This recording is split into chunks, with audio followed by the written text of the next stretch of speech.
काळ घातला तोडरी, तया माझे दंडवत कपिकुळी हनुमंत. शरीर वज्राईसे कवळी ब्रह्मांड तो पुच्छे, तया माझे दंडवत कपिकुळी हनुमंत. रामाच्या सेवका शरण आलो म्हणे तुका, तया माझे दंडवत कपिकुळी हनुमंत. विठाला विठाला विठ्ठला विठ्ठला विठ्ठला महायोगपीठे तटे भीमरत्या, वरं पुंडरीकाय दातु मुनीन्द्रे. समागत्य तिष्ठन्तमानन्दकन्दं, परब्रह्मलिङ्गं भजे पाण्डुरङ्गम्. पांडुरंगा करू प्रथम नमन, पांडुरंगा करू प्रथम नमन, पांडुरंगा करू प्रथम नमन, पांडुरंगा करू प्रथम नमन, पांडुरंगा करू प्रथम नमन, पांडुरंगा करू प्रथम नमन, पांडुरंगा करू प्रथम नमन, पांडुरंगा करू प्रथम नमन. दुसर चरण संतती,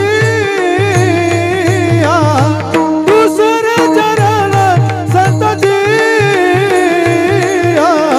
त्यांच्या कृपादाने कथेचा विस्तारू, त्यांच्या कृपादाने कथेचा विस्तारू. दुसर चरण संतती, दुसर चरण संतती,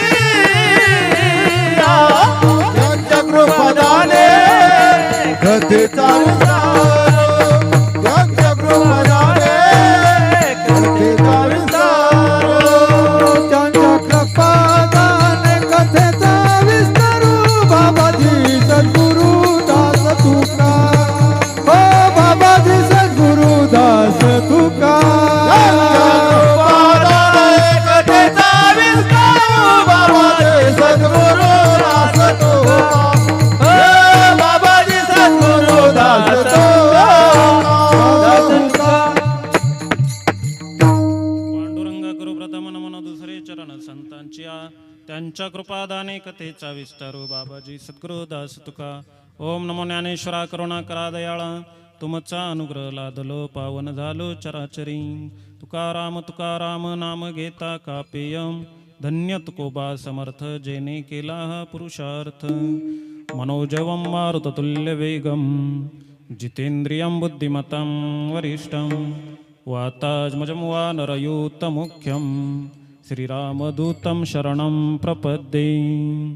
चौकभरीलासनी चौकभरीलासनी, चौकाभरीलासने चौकाभरीलासने, चौकभरीलासनी चौकाभरीलासने, चौकाभरीलासने चौकाभरीला.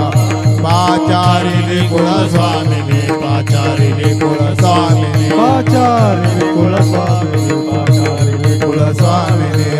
वैकुंठवासिनी, वैकुंठवासिनी, वैकुंठवासिनी, वैकुंठवासिनी.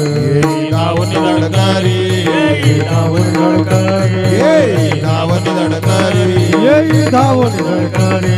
रंगा येई ओ विठाई, रंगा येई ओ विठाई, रंगा येई ओ विठाई, रंगा येई ओ विठाई, रंगा येई ओ विठाई, रंगा येई ओ विठाई, रंगा येई ओ विठाई, रंगा येई ओ विठाई.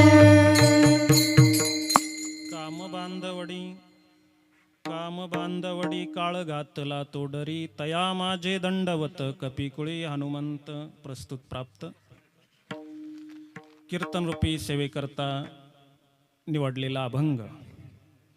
वारकरी संप्रदायाच्या कळस्थानी नित्य सुशोभित असणारे आणि देहो निवासी भगवान पांडुरंग परमात्म्याचे अत्यंत लाडके भक्त असे हे जगद्गुरु तुकोबाराय महाराज यांचा हनुमंताला दंडवत घालणारा, रामाच्या सेवकाला मी शरण आलो आहे अशा पद्धतीचं भाष्य करणारा असा हा आजचा अभंग आहे. विठाला विठाला विठ्ठल विठ्ठल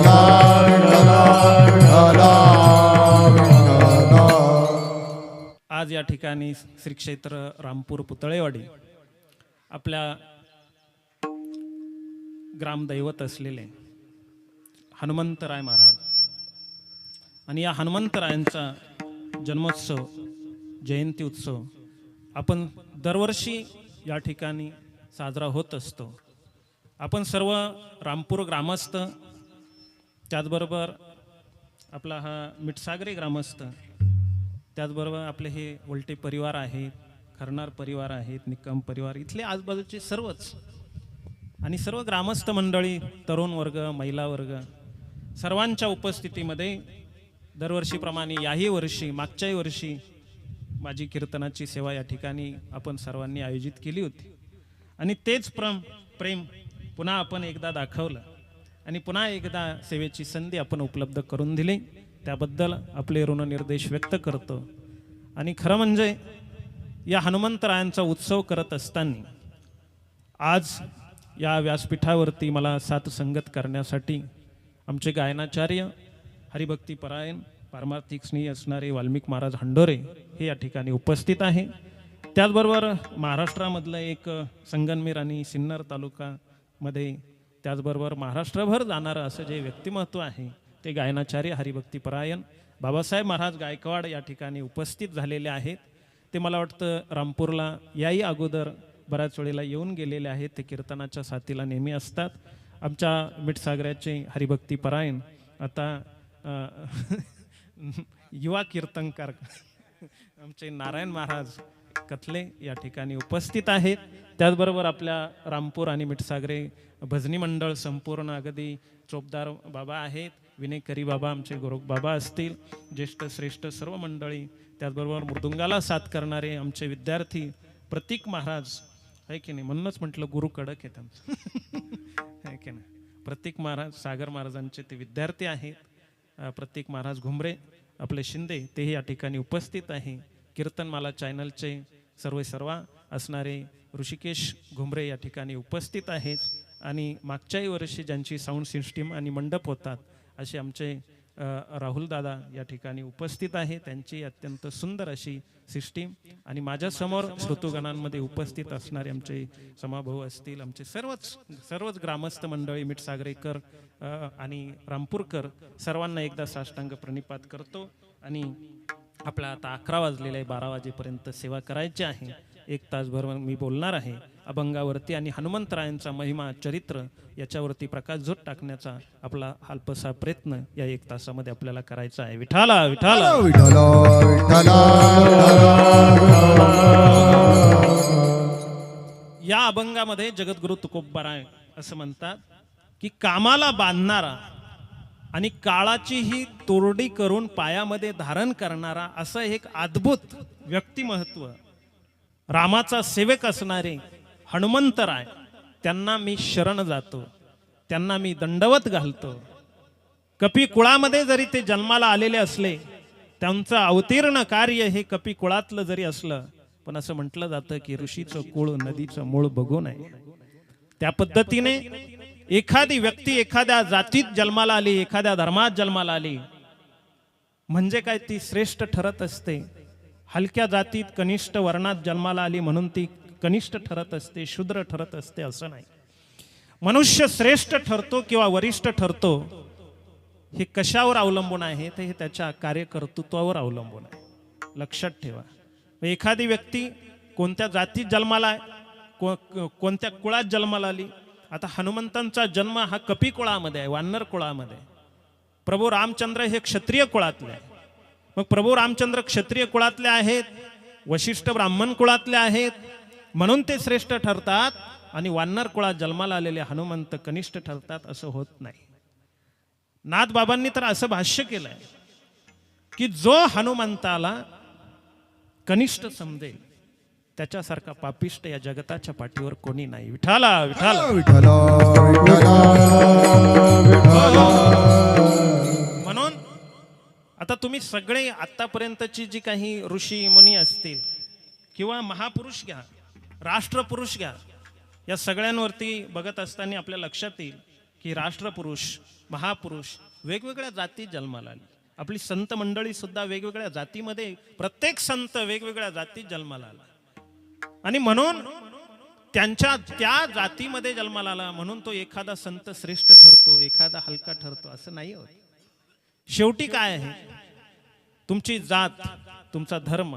मला असं वाटतं तुमच्या जन्माला आल्यानंतर तुम्हाला जात असते, परंतु तुमच्या कार्यकर्तृत्वाला जात नसते. यातायाती धर्म नाही विष्णुदासा, यातायाती धर्म नाही विष्णुदासा,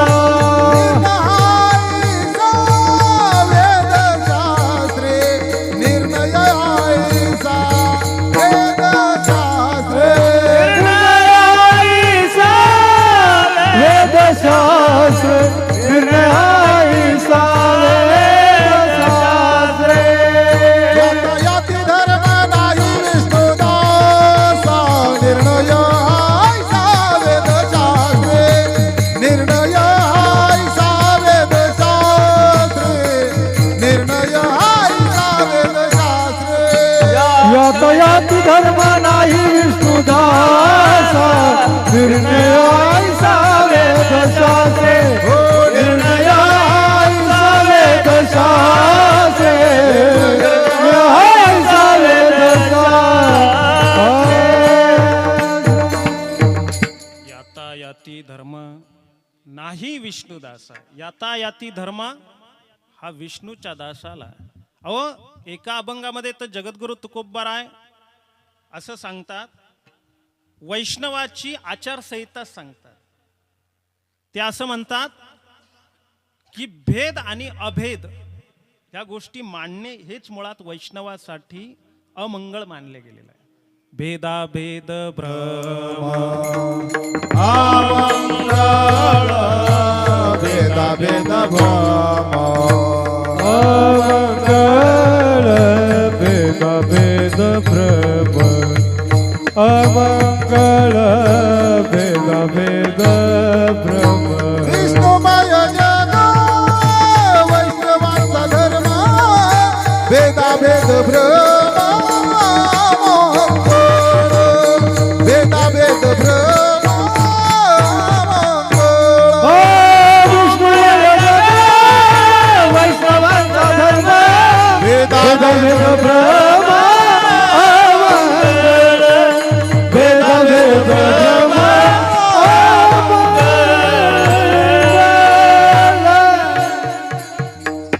वैष्णवांची तुकोबाराय आचारसंहिता सांगतात, जगण्याची आचारसंहिता.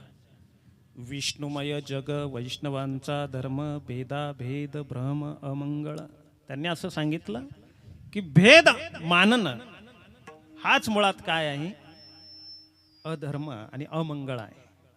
धर्म कोणता, तर संपूर्ण जग विष्णुमय आहे. सर्वांच्या ठाई विष्णू आहे, विष्णूचं वास्तव्य आहे. ममेव अंशो जीवलोके जीवभूता सनातनामना षष्ठानि इंद्रियानी प्रकृतस्थानी करिष्यति.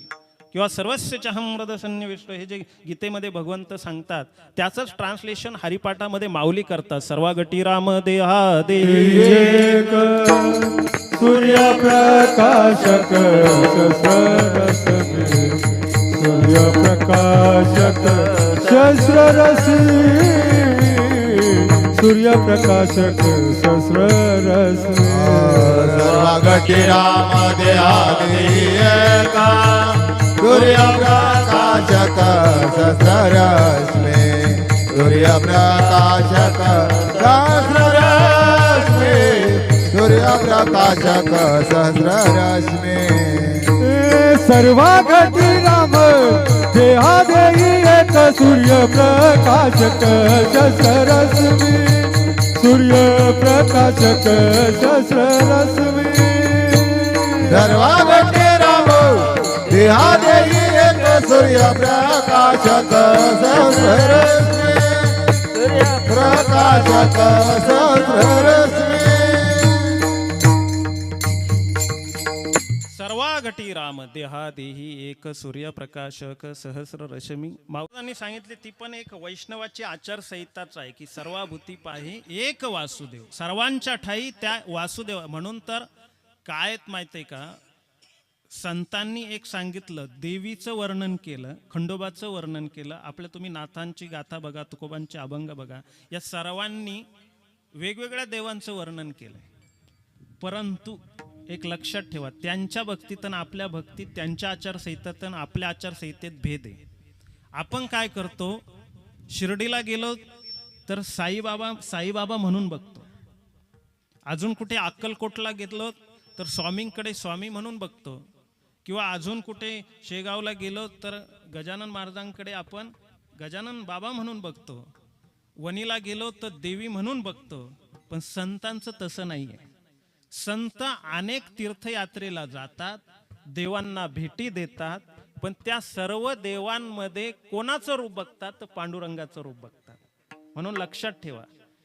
म्हणून काही अभंगामध्ये, आता आपण नमनामध्येच चौक भरीला असनी, आहे की नाही, पाचारिली कुलस्वामिनी, पण ही कोणती कुलस्वामिनी, वैकुंठवासिनी कुलस्वामिनी. म्हणजे तसं बघायला गेलं तर भगवंत हा पुरुषवाचक मानला. शब्द काय, पुलिंगी शब्द आहे भगवंत, परंतु त्यालाही स्त्रीरूप दिलं. एक जनार्दनी अंबा उभी कर ठेवणी कटी हो, एक जनार्दनी अंबा उभी कर ठेवणी कटी हो. उदो बोला उदो बोला उदो बोला उदो बोला उदो बोला उदो बोला उदो बोला कृष्णबाई माऊलीचा हो. उदो बोला उदो बोला उदो बोला कृष्णबाई माऊलीचा हो. उदो बोला उदो बोला उदो बोला कृष्णबाई माऊलीचा हो.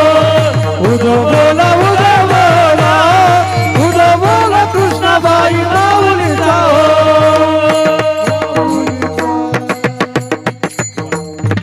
आता या प्रमाणामध्ये सुद्धा एका जनार्दनी आंबा उभी, पण आंबा कशी उभी आहे, कर ठेवणी कटी हो. म्हणजेच हे वर्णन कुणाचं आहे, पांडुरंगाचं वर्णन आहे. श्रीरूप दिलं संतांनी. देवीचा महिमा गायचा आहे तर त्या देवीमध्ये पांडुरंगालाच बघितलं. म्हणजे याला म्हणतात सर्वाभूती एक वासु. जीवांमध्ये वासुदेव आहे, भगवंताचं वास्तव्य आहे. प्रत्येक जीव म्हणजे अगदी मुंगीच नव्हे, मुंगीपेक्षाही काही जीव लहान आहेत की ते आपल्या डोळ्यांनी दिसत सुद्धा नाही. त्या जीवांमध्ये सुद्धा भगवंताचंच वास्तव्य आहे. म्हणून प्रत्येकाला जगण्याचा अधिकार आहे. प्रत्येकाला भगवंतानी जसं प्रारब्ध संचित क्रियामानानुसार जे काही कर्म दिलेलं आहे, जीवन बहाल केलेलं आहे, ते जीवन त्यांना जगू दिलं पाहिजे. त्यांचं स्वातंत्र्य हिरावून घेणं हे आपलं काम नाही, हे लक्षात ठेवा. प्रत्येकाला त्याच्या पद्धतीने जगू द्या. प्रत्येकाला कोणाचा जीव हिरावून घेऊ नका.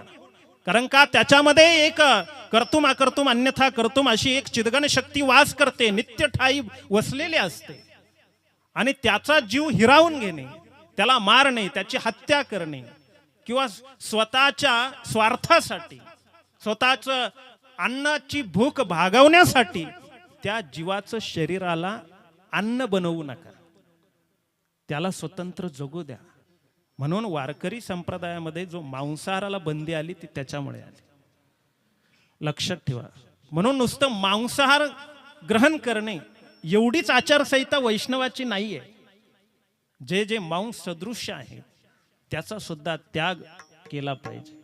प्रत्येकाच्या ठाई एक वासुदेव आहे आणि प्रत्येकाच्या ठाई एका वासुदेवाचं, एका चिदगण शक्तीचं वास्तव्य आहे.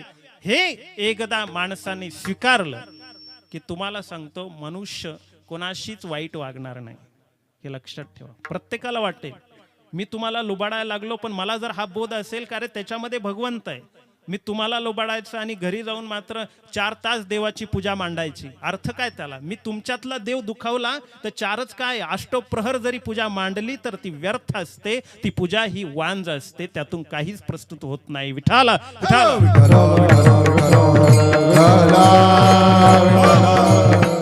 शिक्षकाने विद्यार्थी बदलायचे आणि फुकाट पेमेंट लाटायचं यापेक्षा वर्गाला पंढरी मानावी, विद्यार्थ्याला विठ्ठल मानावं, विद्यार्थिनीला रुक्मिणी मानावं आणि त्यांना शिकवणं, त्यांच्याशी संवाद साधणं हीच माझी विण्याची आणि विना टाळाची भक्ती ठरते.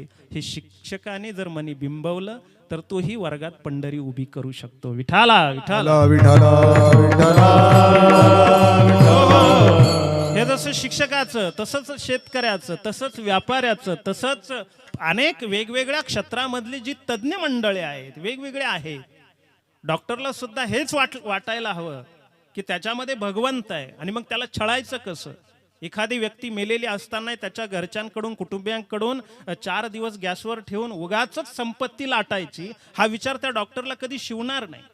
म्हणून मी असं म्हणतो की जगाने अनेक बैठका घेतल्या, जागतिक परीक्षिता झाल्या आणि विश्वाच्या व्यासपीठावरती मोठमोठ्या तत्वचिंतकांनी अशा बडाया मारल्या की हे कार्य करा म्हणजे सगळ्यामध्ये समानता येईल आणि जगातलं दुःख जाईल, जगातल्या सगळ्या समस्या मिटवून जातील. परंतु कुठल्याच समस्या मिटवायची असेल, सगळ्यांमधील विषमतेची दरी नाहीशी करायची असेल तर कितीही तत्वचिंतकांनी बैठका घेतल्या तर कुठलाच तत्व विचार तुम्हाला समपातळीवर आणू शकत नाही. तुमच्या जाती अनेक असू द्या, प्रांत अनेक असू द्या, भाषा अनेक असू द्या, अन्न भक्षण करण्याच्या प्रक्रिया वेगळ्या असू द्या, खाद्यपदार्थ वेगळे असू द्या, पोशाख वेगळे असू द्या, केश रचना वेगळी असू द्या, तुमच्या सगळी प्रकृतीत रचना वेगळी असू द्या, पण तरीही सुद्धा जर तुम्ही माझ्यामध्ये भगवंत आहे तसा समोरच्यातही भगवंताचं वास्तव्य आहे हा विचार जर स्वीकारला तर त्याची भाषा, जात, वर्ण, प्रांत, खाद्यपदार्थ, पोशाख हे सगळं भिन्न असताना सुद्धा त्याची आणि आपली मैत्री होऊ शकते. विठाला विठाला आणि म्हणूनच वैष्णवांचा धर्म सांगत असताना इथे असं सांगितलं. आपल्याकडे एक अभंग आहे बघा, त्या अभंगामध्ये पवित्र ते कुळ पावन तो देश तेथे हरीचे दास जन्म घेत. त्यामध्ये असं सांगितलंय की तुम्ही बघा, चोखा मेळा बंका जातीचे महार त्यासी सर्वेश्वर त्याचे सर्वेश्वर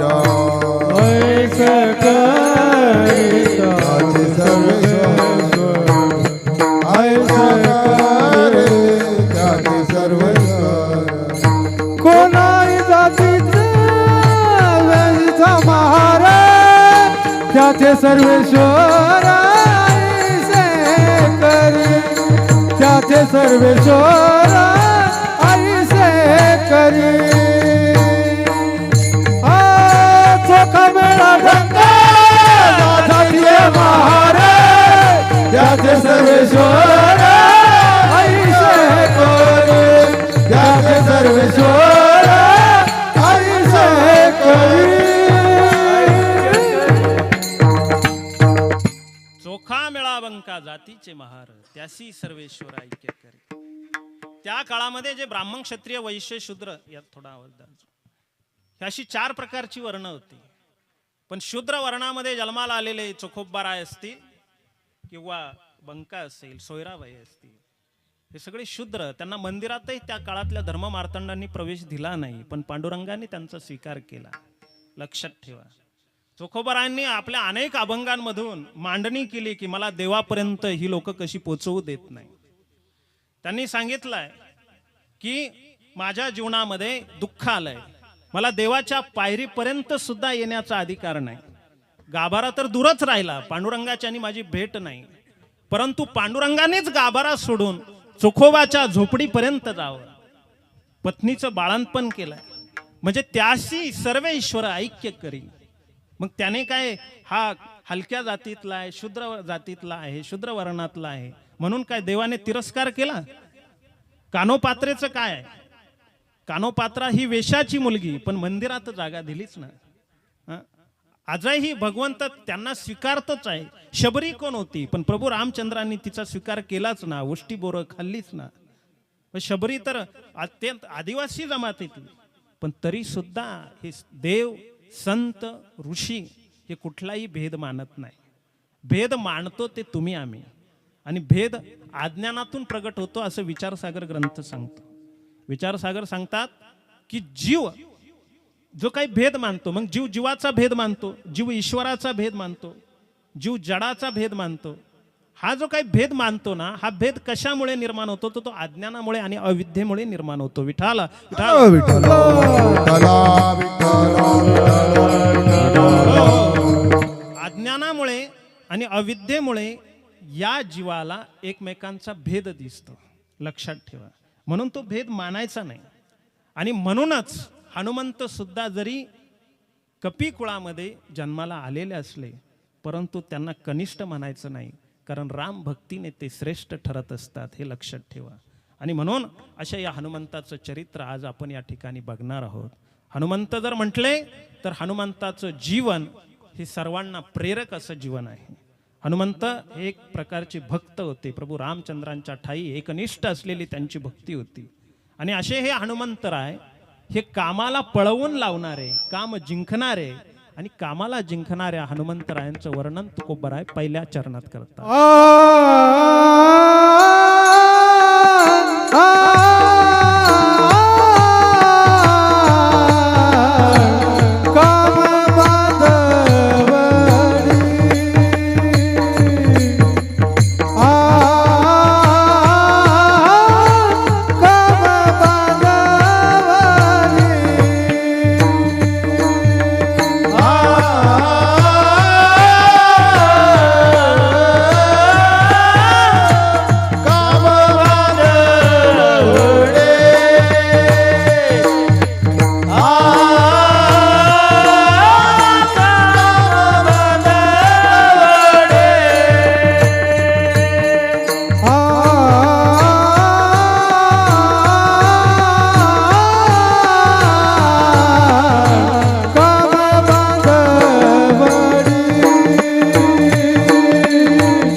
काम जिंकणारे, कामाला बांधणारे. याचा आवाजात बघा, थोडस इको द्या मला, थोडासा आवाज हे करा, बोलताना जरा त्रास हलकं करा, एकदम असा मोकळा.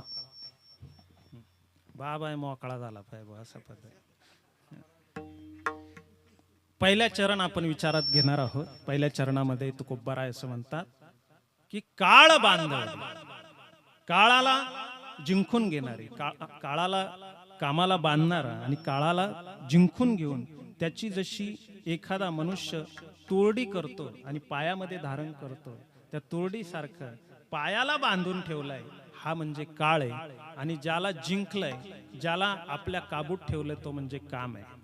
अर्जुनाने कुरुक्षेत्रावरती भगवंताला असा प्रश्न विचारला होता, की लोक पाप का करतात, हा प्रश्न आहे. काय प्रश्न आहे? अर्जुन विचारतो भगवंताला का ह्या जगामध्ये लोक पाप का करतात, पापी का होतात. तर त्यावेळेला भगवंतानी नुसतं त्याचं उत्तर अर्जुनालाच दिलंय असं नाही, तर अर्जुनाला निमित्त मात्र समजून संपूर्ण मानव जातीलाच त्याचं उत्तर दिलं.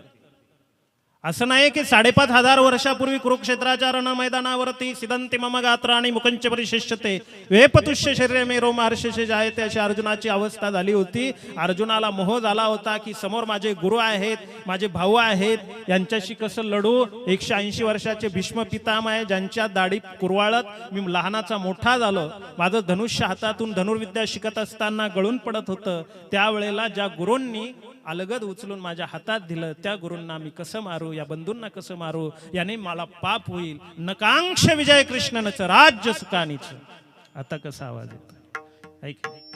अशा पद्धतीने ज्या वेळेला अर्जुन सांगतोय की मला राज्य नको, मी सुखाने संन्यास घेतो कारण माझ्याकडून पाप होईल, असं अर्जुन ज्या वेळेला म्हणतो त्यावेळेला भगवंत सांगतात की नाही बाबा, हे पाप तुझ्याकडून होत नाही, हे सर्व काही ठरलं आहे.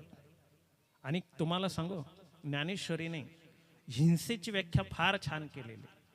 मला बोलायला आवडेल की हिंसा या शब्दावर माऊली भाष्य करताना, आता मी त्या ओव्या वगैरे देत नाही, पण त्यातलं मराठी अर्थ मी सांगून जाईन की ज्ञानोबराय असं सांगतात की हिंसा कशाला म्हणायची, हिंसेची व्याख्या काय.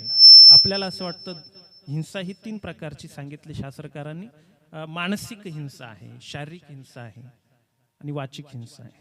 म्हणजे वाचेने तुम्ही जर बोलले तर ती एक प्रकारची मनुष्य दुखावला जातो, मनाने मन दुखावलं जातं, शरीराने तुम्ही काही इजा केली, शस्त्राचा वापर केला तर ती एक प्रकारची हिंसा असते. परंतु ही सगळी हिंसा घडत असताना तिला कोणाला मारलं तर हिंसा होते का, तर त्या माऊली असं सांगतात की हिंसेची व्याख्या अपूर्ण आहे. आपण सगळ्यांनी असं व्याख्या करतो की हिंसा म्हणजे, मला सांगा, जर समजा माझी पत्नी आणि मी बाजारमध्ये चाललोय आणि कोणीतरी मवाली गुंडाने पत्नीचा हात धरला आणि मग मी काय म्हणायचं, सर्वाभूती पाहे एक वासुदेव. चालेल का आता हे प्रमाण लाव? काय मी काय त्याही माणसाला तुझा नवराच आहे असं मानून समजतो, असं चालेल का? नाही. त्यावेळेला बरं लोकांनाही लई असं वाटतं. समजा मी एक ठिकाणी केलं होतं, सिन्नरमध्ये काय झालं, माझ्याबरोबर काही मुलं होती, माणसं होती आणि पत्नी पण होती, काही तिकडे सासरवाडीकडली लोक होती. आणि झालं असं की तिथे मी ऐकून होतो की त्या गल्लीमध्ये ना काही गुंड किंवा मवाली पोरं येतात आणि स्त्रियांना स्पर्श करतात, काहीतरी मारामाऱ्या करतात. हे सगळं मी ऐकून होतं. आणि नेमकं त्या दिवशी त्या एका मुलीची छेड काढताना काही टोळकं मला दिसलं. तर मी जाऊन, तो एक होता माझ्याच वयातला असेल किंवा माझ्यापेक्षा लहानही असेल, त्याचं गचुंड धरून 2-3 ठेवूनच दिलं, त्याला मारलं. आता प्रतीकला माहिती आहे, तो माझा विद्यार्थी, त्याच्यामुळे प्रतीकला माहिती आहे कसं हाणतात सर म्हणून. इकडे माझे विद्यार्थी बसलेत, ते स्वप्नीला, रोहित, त्यांना माहित आहे की माणूस दिसतो तसा नाही, हाणल्यावर परत 2 वर्ष हाणायचंच काम येत नाही. एकदाच हाणायचं, आपल्याला छडीला लई लाड नाही द्यायचं, एकदाच द्यायचं. परंतु तो परत 2 वर्ष 12वी होईपर्यंत मुलांनी परत नाव नाही घेतलं पाहिजे, है की नाही. नुसतं म्हणजे तिथं मी ज्यावेळेस तो फटकावल्यानंतर मग ते सगळं पोलीस आले, मिटामिटी झाली सगळं, मग ते पोलीस त्यांना घेऊन गेले सगळं. पण त्यानंतर आमच्या सासूबाई बोलू लागल्या की काय जावांना पटतो का, कीर्तनकारात मारामाऱ्या करतात. आहे की नाही. माझा मुद्दा इथेच लपला. काय झालं, 1700 का 18 वेळेला, 17 म्हणा किंवा 18 वेळेला गजनीचा मोहम्मदाने सोरटी सोमनाथाचं मंदिर लुटलंय. उंटांवरती आणि घोड्यांवरती संपत्ती लादून आपल्या देशाला तो घेऊन गेलाय. परंतु आपली सगळी माणसं, मला काय त्याचं, मंदिरामध्ये फक्त हरी हरी हरी हरी हरी हरी हरी हरी हरी हरी कृष्ण कृष्ण असा नामघोष करण्यातच गुंतली होती. आणि आम्हाला काही हिंसा शिकवली नाही आमच्या धर्माने, काही असं नाही आहे. मला सांगा, आपले जे काही देवांचे अवतार झाले, मत्स्य कुर्मा वराह वामन नृसिंह परशुराम रामकृष्ण बुद्ध कली, अशी ही जी 10 अवतारांची ही भारतभूमी म्हटली जाते. पण इथे पांडुरंगाचा अवतार सोडता सर्वच देवांच्या हातामध्ये शस्त्र आहे. भगवान श्रीकृष्णाने सुदर्शन चक्र हातात घेतलाय. प्रभू रामचंद्रांनी धनुष्य हाती घेतलेला आहे. इतरही अवतार बघितले, भगवान परशुरामाचा अवतार बघितला तर परशु हातामध्ये आहे. इतरही देवी बघा, देवींच्या अष्टभुजा देवी असू द्या किंवा 18 भुजांची देवी असू द्या, त्या देवीच्या प्रत्येक हातामध्ये शस्त्र आहे. हे लक्षात ठेवा. मग ही शस्त्र काय, कशासाठी ती शस्त्र आहे? ती काय दिखावा आहे? हातामध्ये काहीतरी असावं म्हणजे प्रतिकृती सुंदर दिसते म्हणून का ते धारण केलंय? नाही. आपल्या शास्त्रकारांनी हिंसा हा शब्द वेगळ्या पद्धतीनं सांगितलाय, लोकांनी स्वीकारलाय तो वेगळ्या पद्धतीने. म्हणून तर महात्मा गांधींवर सुद्धा जी टीका झाली आणि महात्मा गांधींना हे अहिंसेचे पुरस्कर्ते म्हणून महात्मा गांधी नाकारले गेले. कारण का? त्यांची अहिंसा ही राष्ट्राला स्वातंत्र्य मिळवून देणारी नाही असं मानलं जातं. आणि महात्मा गांधींचे, आता मी एवढा मोठा माणूस नाही का गांधींची ती चूक होती का गांधींचं वागणं बरोबर होतं याच्यावर मी आज भाष्य करणार नाही, तो आपला आजचा विषय नाही. परंतु हिंसा कशाला म्हणायचं याच्यावर मी फक्त बोट ठेवणार आहे. की हिंसा याला म्हणतात की अगोदर एखाद्याने जी समाजाने किंवा निसर्गाने घालून दिलेली जी व्यवस्था आहे त्या व्यवस्थेला जो मोडकळीस आणतो त्याला जेव्हा आपण शिक्षा करायला जातो त्यावेळेला ती हिंसा ठरत नाही. सृष्टीने किंवा निसर्गाने घालून दिलेल्या नियमांचं उल्लंघन करणं याचंच नाव हिंसा आहे. विठाल विठाल म्हणून बळेच एखाद्याला मारणं ही हिंसा ठरू शकते. पण एखाद्याने जर कुणाची व्यवस्थाच बिघडवली, मग भगवान कृष्ण अर्जुनाला तेच सांगतात की तुला वाटतं की मी तुझ्या भावांना मारलं, गुरूंना मारलं म्हणजे मला पाप लागेल? अजिबात नाही. कारण का? धर्माची व्यवस्था मोडकळीच जर कोणी आणली असेल तर ती तुझ्या बंधूंनी आणलेली आहे. धर्माच्या व्यवस्थेला मोडलाय, ती नष्ट करण्याचा, तिचा ऱ्हास करण्याचा जर कोणी प्रयत्न केला असेल तर तो या कौरवांनी केला. आणि जेव्हा एखादा अशा पद्धतीची व्यवस्था नष्ट करतो ना त्याला हिंसा म्हणतात.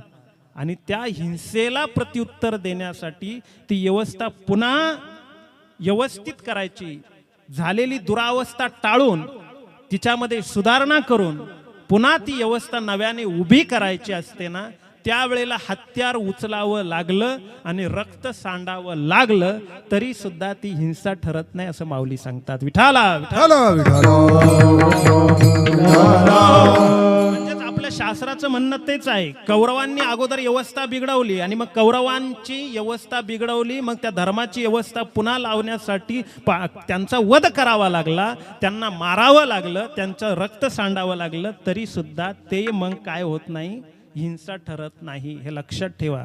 जर एखाद्याने कुणाच्या मुलीची छेड काढली असेल आणि त्यावेळेस त्याला मुस्काटून काढणं ही कुठल्याही प्रकारची हिंसा ठरत नाही. त्याला धर्म अनुमोदन देतं म्हणजे देतच.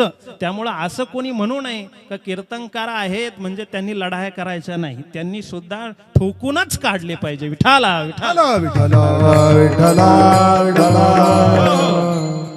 विचार काय कामाचा? कोणी सांगितलं? याच्यामुळे तर 150 वर्ष इंग्रजांनी आपल्यावर राज्य केलं आणि त्याच्या अगोदर मोगलांनी राज्य केलं. हाच विचार होता, सर्व आपलेच आहे, ईश्वराचीच लेकरे आहेत, मग ती सर्व जर आली तर ती आपली अतिथी देवो भव, सगळी आपली पाहुणेच आहे. जरी इंग्रज आलेले असले किती दिवस राहणार आहेत, काय करणार आहेत? अतिथी देवो भव येणारा एवढा समुद्र ओलांडून एवढ्या लांबून इंग्रज गोरा अधिकारी आलाय, आपला पाहुणा आहे, आपण तो स्वीकारला पाहिजे. बसला 150 वर्ष. नाठाळाचे माथी देऊ काठी, नाठाळाचे माथा देऊ काठी, नाठाळाचे माथा, देऊ काठी, नाठाळाचे माथा. बनतरी देव काशीची लंगोटी, नाठाळाचे माथा देऊ काठी.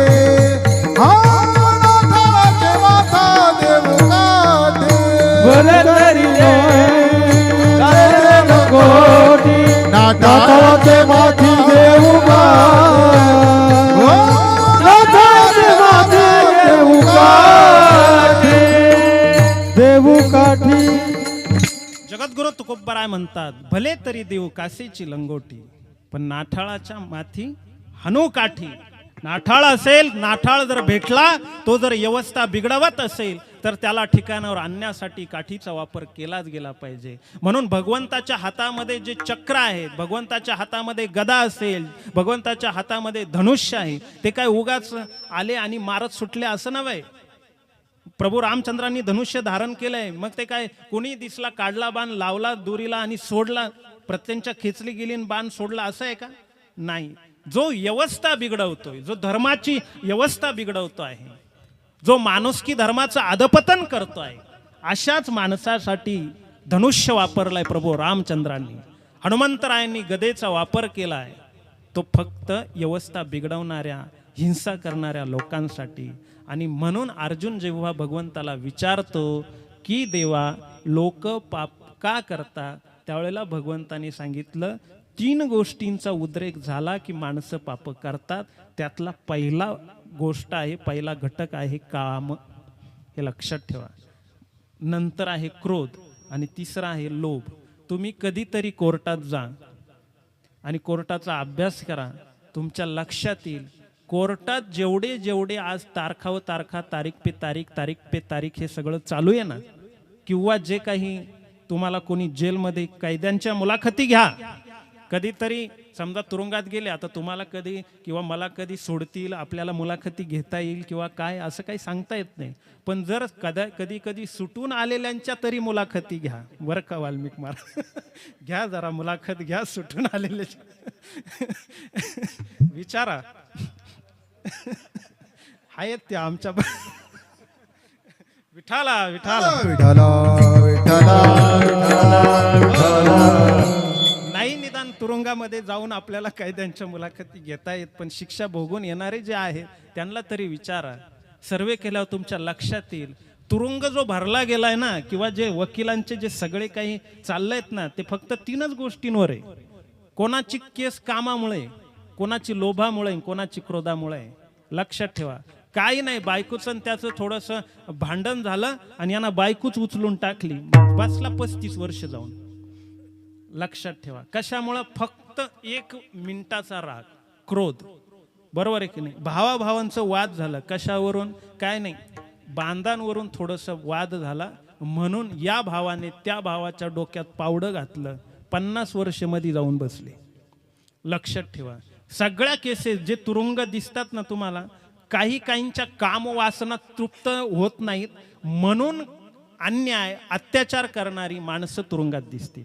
म्हणजे तुरुंग जे भरले गेलेत ना, ते काही कामामुळे, काही लोभामुळे आणि काही क्रोधामुळे, या 3च गोष्टी. म्हणून भगवंत सांगतात की मनुष्य जो पापी होतो, मनुष्य जे पापाचं आचरण करतो, कशामुळे करतो? कामामुळे करतो, क्रोधामुळे करतो, लोभामुळे करतो. महाभारताने सुद्धा सांगितलं नाही की मनुष्याला दुर्बुद्धी का होते, मनुष्य वाईट का वागतो. महाभारतकार सांगतात 3 गोष्टी आहेत त्याच्यामध्ये दडलेल्या, का त्या 3 गोष्टींमुळे मनुष्य वाईट वागतो. त्यातली पहिली गोष्ट आहे भूक, दुसरी गोष्ट आहे संगत आणि तिसरी गोष्ट आहे संस्कार. या 3 गोष्टीमुळे मनुष्याला दुर्बुद्धी होते. विठाला विठाला विठाला.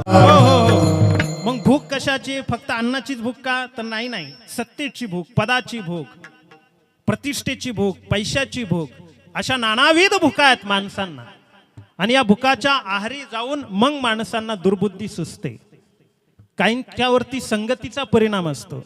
संगत चांगली नसेल तर दुर्बुद्धी सुचते. वाईट माणसाच्या संगतीत गेलं की दुर्बुद्धी होते. आणि संस्कार, लहानपणी संस्कारच जर दुर्जन लोकांकडून झालेला असेल, अवतीभवतीचं वातावरणच जर दूषित असेल, तर घडणारा मनुष्य हा चांगला असू शकत नाही. म्हणजे संस्कार, संगत आणि भूक या 3 कारणांनी मनुष्याला दुर्बुद्धी होते असं महाभारतकार सांगतात. आणि या ठिकाणी मनुष्य पापी होतो कारण कामामुळे, काम उद्दीप्त झाला की मनुष्य पापी होतो, क्रोध वाढला की मनुष्य पापी होतो. आणि अजून काय सांगितलं मी? लोभ म्हणजे काय? प्रत्येक गोष्टीचा हव्यास. पैसा हवा, जमीन हवी, हे हवं, ते हवं, आणि नसेल मिळत तर मग मारामाऱ्या, खून, अत्याचार, सुपारी देणे, परस्पर काटा काढणे. मग हे का रामाला जमत नव्हतं का? कैकईची सुपारी दिली असती तर रातीतून कैकई संपली असती ना. काय काम होतं 14 वर्ष. आणि लक्ष्मण बोलला होता, तुम्ही महाभारत वाल्मिकी रामायणाचा अभ्यास करा, येत आहेत त्यात लक्ष्मणाच्या तोंडची वाक्य आहेत का ह्या कैकईला तुरुंगात टाका. प्रभू रामचंद्रांना काय सांगतायत, या कैकईला तुरुंगात टाका पण तुमचाच राज्याभिषेक करा. त्यावेळेला प्रभू रामचंद्र लक्ष्मणालाच समजावतात की असं करता येणार नाही, ही रघुकुळाची रीत नाही. ती जर म्हणते तर 14 वर्ष कित्येक, आणि बसून बसून कोण बसणार आहे. रघुकुळातलाच एक वंशज बसताय ना, भरत बसला काय मी बसलो काय, ही उदारता होती रामाची. हे लक्षात ठेवा. किती सुंदर आहेत रामायण. म्हणून तर मी सांगतो ना, ग्रंथ जुने झालेले नाहीत, ग्रंथ आजही आहेत, ते दिग्दर्शन करतायत. कोणी म्हणत असेल 5,500 वर्ष झाली महाभारताला, आज काय गरज आहे महाभारताची. कोणी म्हणत असेल 8-9 हजार वर्ष झाली रामायणाला, त्या रामायणाची गरज आज काय. लक्षात ठेवा, आजही त्या ग्रंथांची गरज आहे. मानवी जीवन जगत असताना, कुटुंबामधला व्यवहार करत असताना ही पात्र आज राम नाही.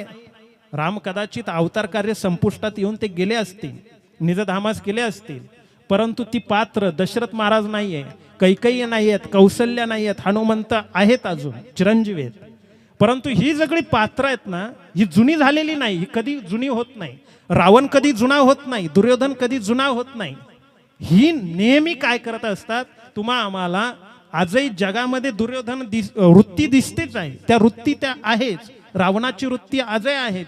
रामासारखं आचरण करणारी थोडी बोटावर मोजण्यासारखी माणसं आहेच. काही माणसं अशी आहेत की ती हनुमंतासारखी एकनिष्ठ भक्ती करणारी आहेच. काही माणसं मंथरेसारखी आहेच, स्त्रिया मंथरेसारख्या आहेच. बरोबर आहे की नाही. थोरली जाऊ गावाला गेली, लग्नाला गेली, लहानी जाऊ घास कापायला मळ्यात गेली, त्या उड्यात मळ्यातून वस्तीवरली एक बाई मिस्त्री न्यायला घासात आली. आणि मिस्त्री घेता घेता तिला म्हणली, तुझी जाऊ कुठं गेली. म्हणे गेली लग्नाला. अगं बाई म्हणे येडी झाली का, कवर घास कापी ती, तूच काम करती, तिच्या नवऱ्याने तिला डाग केले आणि तू काय ग लंकेचे पार्वतीवानी हिंडते तशीच म्हणे. आणि बिघडली ना, वज मळ्यातच आली गावात. सासू म्हणली ही गेली तर मेकअप करून गेली, फेअर अँड लवली लावून गेली होती, याताना काय मेकअप उतारला बा. आणि झाली भांडी ना, काही कारण नसताना भांडी आपटायला सुरुवात झाली. संध्याकाळी नवऱ्याबरोबर वादच घातला आणि शुक्रवारी वाहिलीच निघाली. फक्त हे काय, मग मला सांगा 9,000 वर्ष झाले रामायण होऊन, पण मंथरा आज जिवंत आहे की नाही. मग आपल्यातल्या मंथरा आपण ओळखल्या पाहिजे का नाही, कोण मंथरा आहे. ते मंथरा तवा तरी बाई होती, आता गडी सुद्धा आहे. आता काही मंथरा माणसांमध्ये सुद्धा आहे. अहो ती कैकेयीचा अभ्यास करा ना. ज्या वेळेला दशरथाने घोषित केलं की रामाला गादीवर बसवायचंय, अयोध्येचा राजा करायचंय, तर कैकेयी नाराज नव्हती. कैकेयीचं सुरुवातीचं चरित्र बघा, मूळ वाल्मिकी रामायण वाचलं तुमच्या लक्षात येईल. ती कैकेयी पेढे वाटीत होती, माझा राम गादीवर बसणार म्हणून. राम लाडका होता तिचा. असं काय करता, राम लाडका होता तिचा, ती पेढे वाटत होती, वा वा माझा राम गादीवर बसणार आहे. तिच्या ध्यानात नाही मनात नाही भरताना गादीवर बसावं, पेढेच वाटीत होती. तर तेवढ्यात मंथरेनं पाहिलं, काठी टिकीत आलीच बा. म्हटली येडी झाली का, इकडे ये. काही म्हणलं काय झालं. म्हणजे कशाचे पेढे, आणि माझा राम गादीवर बसणार आहे म्हणून पेढे. म्हणली येडे का हा गा अक्कल याची तुला. म्हणे काय झालं. अगं तो सावतर पर्याय आहे, तो राजा होईन आणि तो भरत काय करीन, त्याच्या चरणांची सेवा बुट पुसायला. गेटवर भालदार चोपदार काय करणार तुझा भरत. त्याच्यापेक्षा मग म्हणे काय करू, काय नाही, काय तुझे वर मागायचे राहिले की नाही दशरथ महाराजांकडे. मग ती वर मागायची आज ही संधी आहे. मग कैकेयीचं विचारचक्र चालू झालं. मंथरेच्या आता असं सांगितलं जातं की हे देवांचं नियोजन होतं, रामाला गादीवर बसू द्यायचं नाही म्हणून. टरबुजामध्ये कलीनं प्रवेश केला म्हणून कलिंगडामध्ये कलीचा प्रवेश आहे बरं का. कलिंगडात ना, कलिंगड हे जे नाव पडलं तेच कलीवरून पडलंय, हे लक्षात ठेवा. त्याच्या टरबुजामध्ये कशाचा प्रवेश आहे, कलीचा. सोन्यात जसा कलीचा प्रवेश आहे भागवतकार सांगतात, त्या पद्धतीनं टरबुजा सुद्धा. टरबुजा खाणारे खाल्लेच. आता मी आहे खाल्ले तर दररोज खातो, आता काय करायचं त्याला. रामनवमीला आपण तेच खाल्लंय, बरोबर आहे की नाही. पण टरबुजात कलीचा वास आहे. त्या कलिंगड मंथरेनं खाल्लं, त्याच्यातून कलीचा प्रवेश तिच्यात झाला, आणि तिच्यातून मेंदूत झाला, आणि तिच्यातून कैकेयीत झाला. मग ती बोलली येडी झाली का, रामाला 14 वर्षासाठी काढून दे कुठंतरी आणि भारताला गादीवर बसव, तेव्हा तू राणी होशील, महाराणी होशील, राजमाता होशील. भरताची आई राजाची आई राजमाता असते, आणि तू काय असं राजमाता व्हायचं सोडून आणि तुझ्याकडे वर शिल्लक असताना तू मागत नाही, वेडी कुठली. आणि बस दिला ना पेड्याचा बॉक्स फेकून कैकेयीनं, त्या सोडले मोकळे केस आणि गेली आपली. क्रोधागारामध्ये, पूर्वी क्रोधागार होतं आणि त्याच्यात जाऊन झोपली. दशरथ महाराज म्हणले राणी कुठं आहे? तिला महाराजांना निरोप आला म्हणे क्रोधागारात गेले महाराज. तर ती भलतच बोलायला लागली. महाराज म्हटले ही तर पेढे वाटत होती ना, यदुळ पेड्याचा बॉक्स खाली पडलेला, केस मोकळे सोडलेले, पांढरं शुभ्र वस्त्र घातलेलं, आणि कैकेयीला झालं काय? आणि मग विचारलं तर कैकेयी म्हटली की मला वर हवे. दशरथ महाराज म्हणले दिले. त्यांना काय माहिती, आता त्यांना माहीतच नाही ना पुढं असा इतिहास घडणार आहे. ते म्हणले बरं दिले, बोला. मग तिला वाटलं हे म्हणाल काहीतरी दुसरं काही म्हणाल, काय मागून मागून काय म्हणणार आहे, एवढा मोठा पुढे इतिहास घडेल हे माहीतच नाही ना. महाराज सहज बोलून गेले. आणि महाराजांचं काय माहिती आहे का, दशरथ महाराजांचे तुम्हाला एक त्यांचं व्यक्तिमत्व चित्रणाचा अभ्यास केला ना, दशरथ महाराज तसे उदार अंतकरणाचे पहिल्यापासूनच. तुम्ही बघा लहान असताना ना, म्हणजे प्रभू रामचंद्र आणि लक्ष्मण लहान होते त्यावेळेला विश्वामित्रांचा दरबारामध्ये प्रवेश झाला आणि विश्वामित्रांनी महाराजांना सांगितलं की मी तुझ्याकडे काहीतरी मागायला आलो. मग दशरथ महाराजांनी विचार नाही केला. दशरथ महाराज म्हटले मागा. तुम्ही आमच्या रघुकुळामधली रीत आहे का आम्ही कोणालाही परत जाऊ देत नाही, तुमची मागणी पूर्ण करू, सांगा तुम्ही काय मागशाल ते देऊ.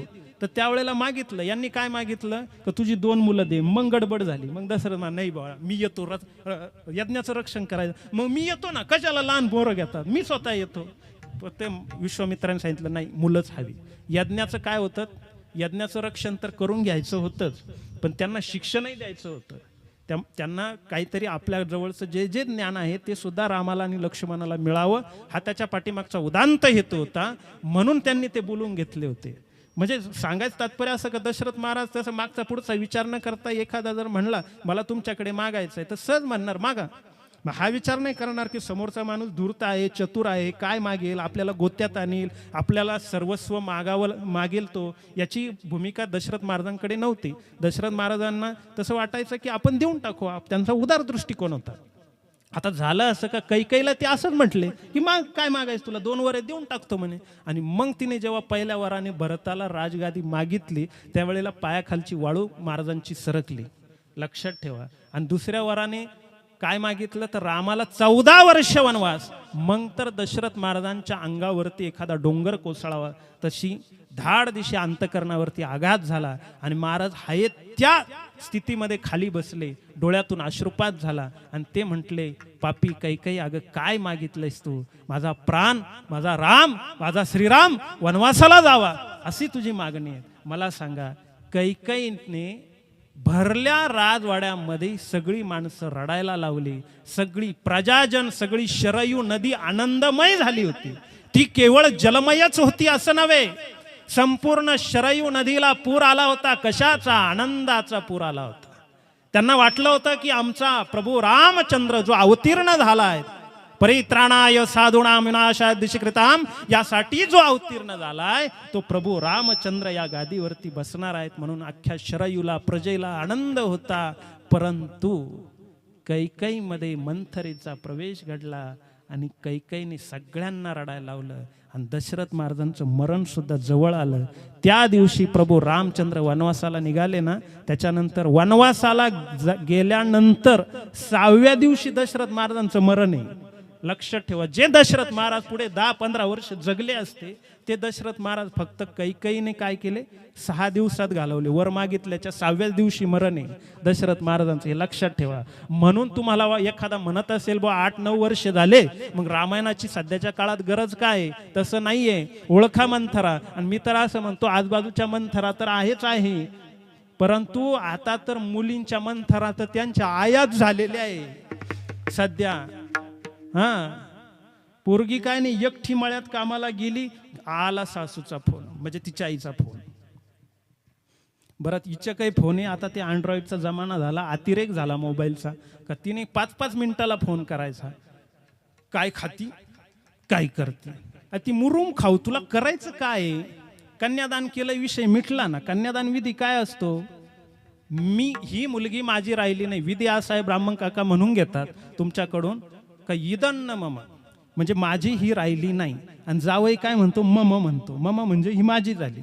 मग मला सांगा, इदन मम म्हणणं म्हणजे ही मुलगी आता माझी राहिली नाही. हा कन्यादानाचा विधी तो केल्यानंतर तुम्ही प्रेमाने बोला त्यांच्याशी, तुझं काय चाललंय, तब्येत बरी आहे का, कसं काय आहे, तुझी सासू बरी आहे का, सासरे बरे आहेत का, पाहुण्याचं काय चाललं विचारा ना. पाहुणा कामावर जातो का, राजीनामा झाला का, काय झालं बा पाहुण्याचं विचारा ना कवा तरी.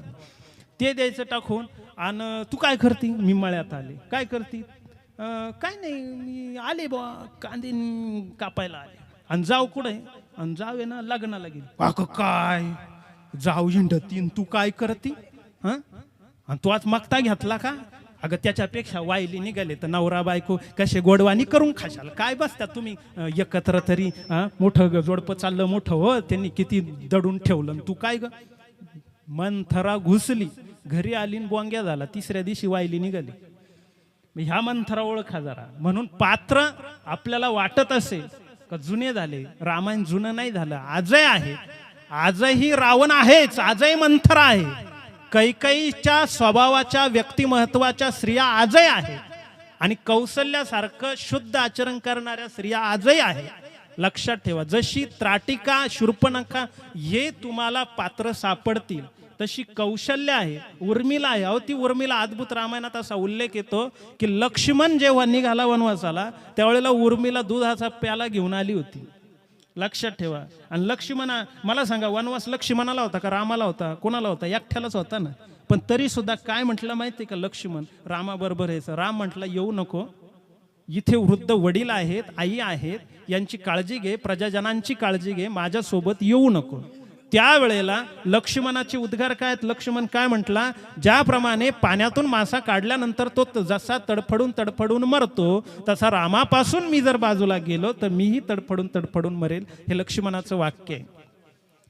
मग लक्षात ठेवा, जीवन वेगळी मासोळी, हा जीवन वेगळी मासोळी, हो जीवन वेगळी मासोळी, हा जीवन वेगळी मासोळी, हो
जीवन वेगळी मासोळी, तैसा तुका तळमळे. त्या पद्धतीनं लक्ष्मण म्हटला की पाण्यातून मासा बाहेर काढल्यानंतर तो जसा तडफडून तडफडून मरतो, तसा रामापासून लक्ष्मण जर बाजूला केला तर मीही तडफडून तडफडून जीव सोडेल, तेव्हा मला तुमच्या सोबत येऊ द्या. हे लक्ष्मणाचे वाक्य आहेत. आणि सीतेला विचारायला गेले राम, नुसते परमिशन घ्यायला गेले, तर सीता काय म्हटली, निरोप माझा कसला घेता, जेथे राघव तेथे सीता.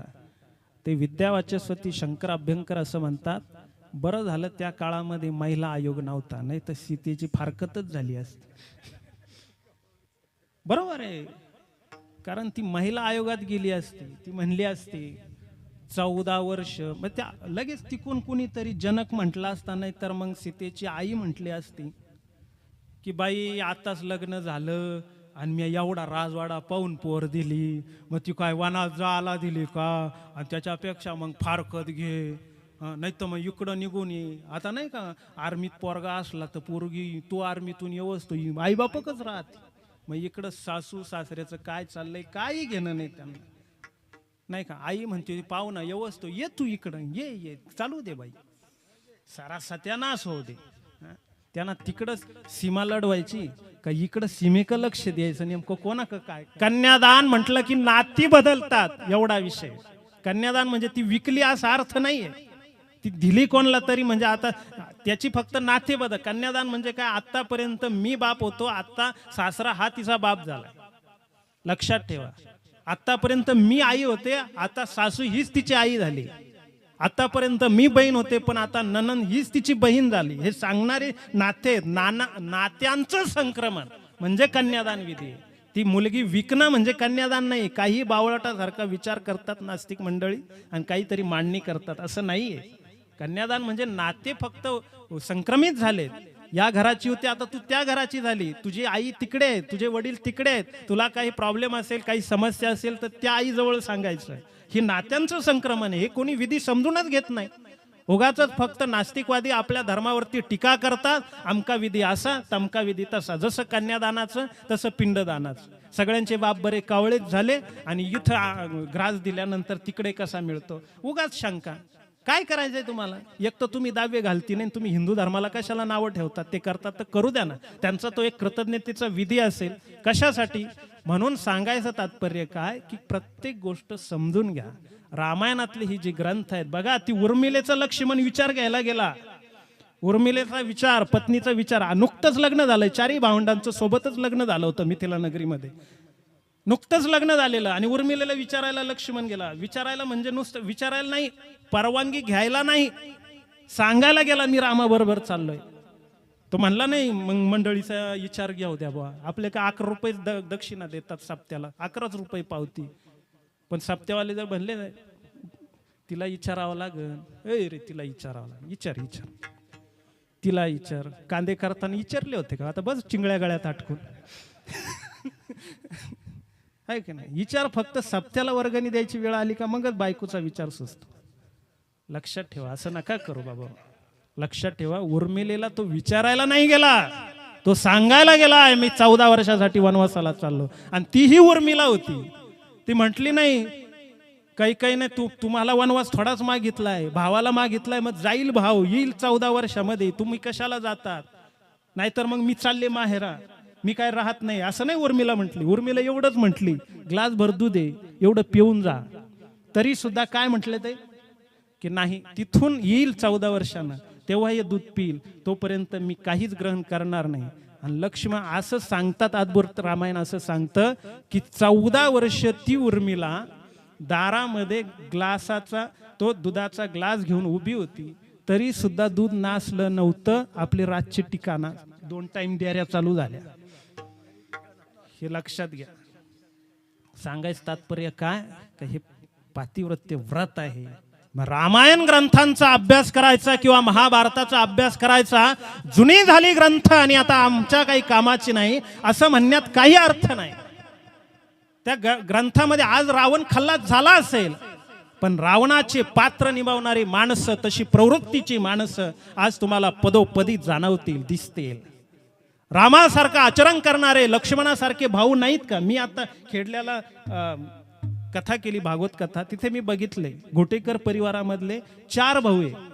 मी कथा करून येत होतो, ते 4ही भाऊ त्या मंदिराजवळ गप्पा मारत बसले होते. मला असं वाटलं की ते एक जण माझ्या ओळखीचे होते. म्हटलं त्यांचे जोडीदार असतील. ते म्हटले नाही, आम्ही सख्खे भाऊ आहे. मी चाट झालो. मी म्हटलं सख्खे भाऊन 11 वाजता तुम्ही? ते म्हणे आमचा डेली टाइम आहे. जेवण झाले का त्यांनी एक मंदिर बांधलेलं, त्या मंदिराच्या ओट्यावरती 4ही भाऊ येऊन बसतात आणि मित्रासारख्या गप्पा मारतात. म्हटले याच्यापेक्षा खेडल्यातलं वेगळं रामराज्य काय? रामराज्य काय म्हणजे पुन्हा सीतान, पुन्हा हरिणन, पुन्हा मारीचन, हे आहे. कोणी सांगितलं तुम्हाला हे? असं रामायण असतं का? रामायण म्हणजे हे नाही. रामायण म्हणजे तसा विचार. लक्षात ठेवा, तसा विचार परत आला ना की रामराज्य आलंच ना. राम, भरत, शत्रुघ्न, लक्ष्मण हे सगळे जसे एकत्र राहत होते. अहो, भरत पादुका घ्यायला आला चित्रकूटावरती आणि राम म्हटला की पादुका नाही, तूच राज्य बस. पण भरतानं सांगितलं मी बसणार नाही, पादुका द्या. आणि त्या पादुका राजगादीवर प्रतिष्ठित केल्या 14 वर्षासाठी. आणि 14 वर्षांनी प्रभू रामचंद्र येण्याची वाट बघू लागला. आणि दुसरी गोष्ट सांगू, राम जसं आकाश हेच पांघरून आणि जमीन हेच अंथरून म्हणून 14 वर्ष अरण्यात राहिले, निर्जराचं पाणी पेलं, फळं कंदमुळं खाल्ली. भरतानी सुद्धा राजवाड्याचा, अयोध्येचा त्याग केला. राजवाड्याच्या बाहेर एक नंदीग्राम म्हणून झोपडी बांधली आणि त्याच्यामध्ये जमीन हेच अंथरून, आकाश हेच पांघरून, निर्जराचं पाणी, फळं, कंदमुळं, संत्रा, मोसंबी वर्जित करून टाकले. एसी रूमची हवा घेत बसले नाही. राजवाड्याचा कोणाची सेवा घेत बसले नाही भरत. 14 वर्षासाठी भावासाठी हा त्याग आहे. आमचा राम 8च दिवस दिंडीत गेला तर भरतानं झुडूप ठुलं नाही रामाच्या बांधाला. तिडून आले दोघा जगाच्या धाराधारी. पोलीस गाडी आले दसराताला, कळालं काय उद्योग झालाय नेमका भावाचा. आणि म्हणून हे नुसते कीर्तन प्रवचन ऐकले, जेवले, चालले घरी असं नाही. आमचा झालाय सांगाय धंदा, तुमचा झाला ऐकाय धंदा. वरून जाताना म्हणतं बाबाला काय धंदा झाला हो, तुम्ही सुधरा ना कवा. तुम्ही सुधारले का आमचं दुकान बंद झालं, हे लक्षात ठेवा. पण आपण कधीतरी या गोष्टी, समाजाने ह्या गोष्टीचं आचरण केलं पाहिजे. कधीतरी रामायणाच्या नुसत्या श्रावणात पोथ्या लावल्या, काशी खंड वाचले म्हणजे काय लई परमार्थ झाला असं नाही. रामासारखं आचरण करा. मंथरेचा जीवनात प्रवेश करू देऊ नका. रावणाजवळ शक्ती होती, ताकद होती, बुद्धी सुद्धा होती. पण वाम मार्गाला गेला तर रावणाचा बट्ट्याबोळ झाला. नाव रावणाचं टपरीला नाव नाही राहिलं. आहे का कधी रावण पान स्टॉल, रावण कापड दुकान राहिले नाव? नाही ना, कोणी ठेवले नाही. कोणी ठेवलंय का मुलाचं नाव रावण? नाही ठेवलं. का नाही ठेवलं? त्यांच्याजवळ संपत्ती भरपूर होती, त्यांच्याजवळ वैभव होतं, ऐश्वर्य होतं. वेदांना स्वर देणारा रावण होता.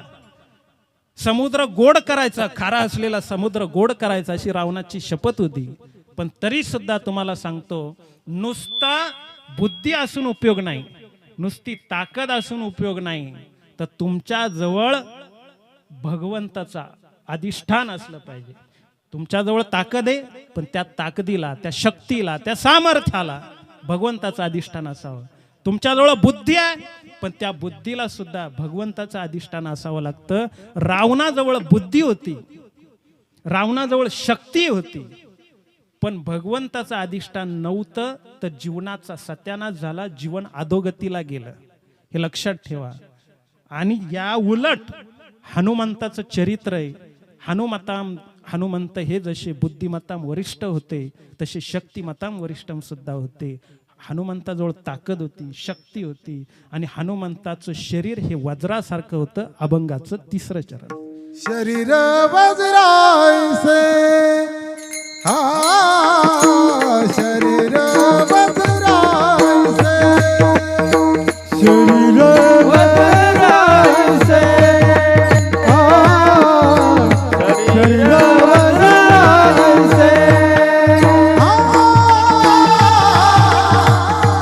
शरीर वज्रायसे, हो शरीर वज्रायसे,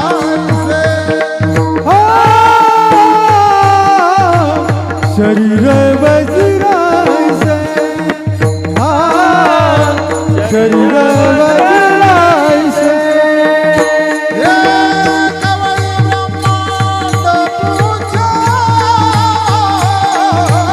कवळी ब्रह्मांड पूज्य, कवळी ब्रह्मांड पूज्य, कवळी ब्रह्मांड पूज्य, दया माझा दंडवत, दया माझा दंडवत. कवळी ब्रह्मांड जो तुच्छ, कवळी ब्रह्मांड जो तुच्छ, कवळी ब्रह्मांड जो तुच्छ, कवळी ब्रह्मांड जो तुच्छ, दया माझे दंडवत.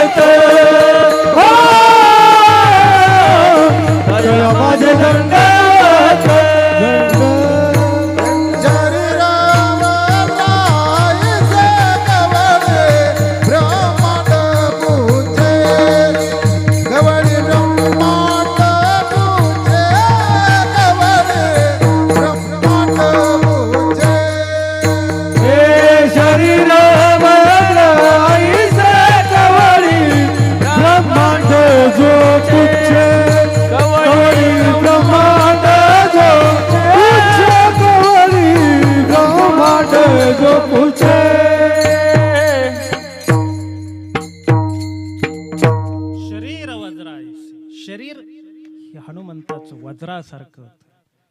काही माणसांजवळ ताकद खूप असते, पण ताकदवान माणसं बुद्धीत कमी असतात. म्हणजे ज्या घुंगऱ्याला पाला जास्त, असं येते. काही माणसं डोक्यात खूप असतात, पण शरीरात नसतात. बरोबर आहे की नाही? शरीर फार बारीक असतं, ते कोणाशी सामना करू शकत नाही. डोकं मात्र फार चालणार, फास्ट चालणार. कधी इंजिनियर आहे, शास्त्रज्ञ आहे, सगळं आहे. पण कोणी जर धावून आलं, म्याव पळाला, है की नाही? सामना करू शकत नाही, म्याव म्याव करणार, है की नाही? पण माणसाचं तसं नसावं. माणसं बुद्धीने सुद्धा सामर्थ्यवान असली पाहिजे आणि शरीर सुद्धा कमवलं पाहिजे. हे लक्षात ठेवा, शरीर सुद्धा कमवलं पाहिजे. शरीर ज्याला कमवता आलं, म्हणून रावणाजवळही ताकद होती आणि बुद्धी होती, आणि हनुमंताजवळही ताकद होती, पण हनुमंताजवळ बुद्धी होती. कारण मनोजवम मारुत तुल्य वेगम जितेंद्रियम बुद्धिमत्तम वरिष्ठम वाताजमजम वानर यूत मुख्यम श्रीरामधूतम शरणम प्रपद्ये. बुध कौशिक मुनी म्हणतात की हनुमंत कशा आहे? बुद्धिमत्ताम वरिष्ठ. आणि ते जसे बुद्धिमत्ताम वरिष्ठ आहे, तसे ते शक्तिमत्ताम वरिष्ठम सुद्धा आहे. शक्ती त्यांच्याजवळ आहे, पण हनुमंत महाबळी हनुमंत महाबळी हनुमंत महाबळी हनुमंत महाबळी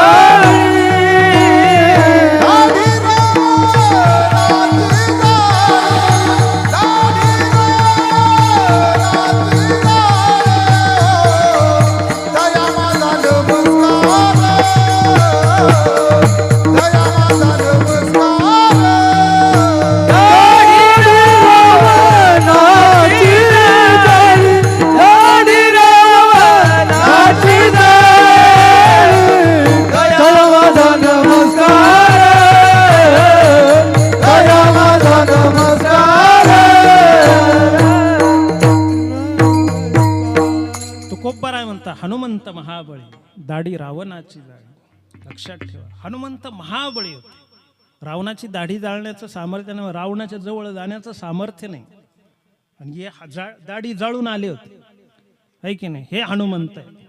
हनुमंत शक्ती आहे. मानवी जीवनामध्ये नुसती शक्ती असून उपयोग नाही, नुसती बुद्धी असून उपयोग नाही. ती रावणाजवळही होती. आपण तुलना करतोय दोन्ही पात्रांचं, रावणाचं आणि हनुमंताचं. पण मग दोघांमध्ये भेद काय? तर लक्षात ठेवा, नुसती बुद्धी असून चालत नाही, नुसती ताकद असूनही चालत नाही.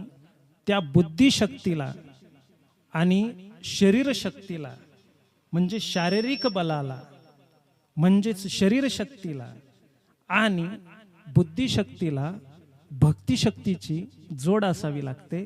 तेव्हाच जीवन तुमचं उन्नतीकडे जातं. काही माणसं फक्त ताकद कमवायला जातात आणि ताकदवान होतात, कुस्तीपटू होतात. काही माणसं बुद्धी कमवायला जातात, बुद्धिवान होतात. परंतु या दोन्ही गोष्टी त्यांच्याजवळ आहे. पण या दोन्ही, आता बुद्धीच नुसती कमवली, ज्ञानच नुसतं कमवलं, तर माणसाला काय होतं माहिती का? नुसत्या ज्ञानाने मनुष्य अहंकारी होतो.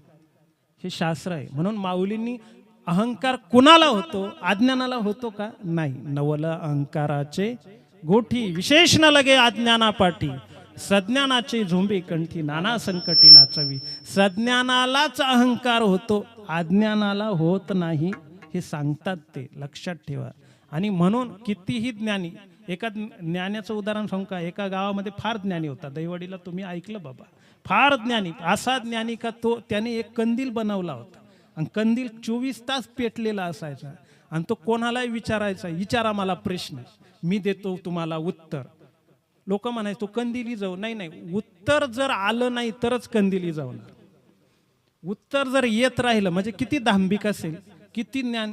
तो म्हटला, भले भले काशीचे पंडित आले, अनेक विविध प्रांतातले पंडित आले, ज्ञानी आले, तत्वचिंतक आले, विचारवंत आले, पण सर्वांना मी हरवलेला आहे. विचारा मला प्रश्न, तो गावात कोणाला गेला का म्हणायचा विचारा प्रश्न, लोक म्हणायचे कंदील विझव, नाही नाही प्रश्न विचारा, उत्तर नाही आलं तर विझवतो म्हटले. लोक म्हणले याचा कोण नाद करावा, याला काय विचारायचं. तो त्या गावामध्ये काय सगळ्यांना जिंकत गेला. ते गाव क्रॉस करून दुसऱ्या गावात गेला, तिथेही तसंच. असं तो 15-20 किलोमीटरवर गेला.